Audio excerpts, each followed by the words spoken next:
નમસ્કાર, સેવાવીર ન્યૂઝમાં આપનું હાર્દિક સ્વાગત છે। આંકલાવ તાલુકામાં હેતલ વસ્ત્ર ભંડાર દ્વારા પ્રવેશ ઉત્સવમાં 1540 બેગનું વિતરણ કરવામાં આવ્યું। રાજ્ય સરકાર દ્વારા શરૂ કરાયેલા કન્યા કેળવણી મહોત્સવ અને શાળા પ્રવેશોત્સવ 2024 કાર્યક્રમ અંતર્ગત આંકલાવ તાલુકાના ગામોની પ્રાથમિક શાળા ખાતે બાળકોને કુમકુમ તિલક, સ્કૂલ બેગ તથા કિટ ભેટ આપી દરેક શાળામાં વૃક્ષારોપણ કરી હર્ષોલ્લાસ સાથે પ્રવેશ કરાવ્યો।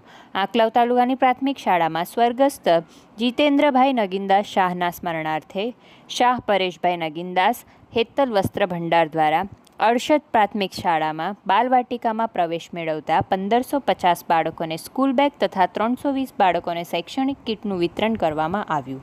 આ પ્રસંગે અમૂલ ડેરીના ડાયરેક્ટર ગુલાબસિંહ પઢિયાર, આણંદ જિલ્લા ભાજપ ઉપપ્રમુખ દિનેશભાઈ પઢિયાર, આંકલાવ બીઆરસી ઈશ્વરભાઈ પ્રજાપતિ, આંકલાવ તાલુકા શિક્ષક સંઘના પૂર્વ પ્રમુખ નરેન્દ્રસિંહ પરમાર તથા હાલના પ્રમુખ માધવસિંહ સોલંકી, આંકલાવ જૈન સમાજ ટ્રસ્ટી પરેશભાઈ શાહ, હેતલ વસ્ત્ર ભંડારના મિહિરભાઈ શાહ તથા નીરવભાઈ શાહ અલગ અલગ શાળામાં ઉપસ્થિત રહ્યા તથા ગામના સરપંચશ્રી, પ્રિન્સિપલાર્થી, શિક્ષક ગણ તથા દાતાશ્રીઓને સહિત ગામના આગેવાનો, ગ્રામજનો ઉપસ્થિત રહ્યા।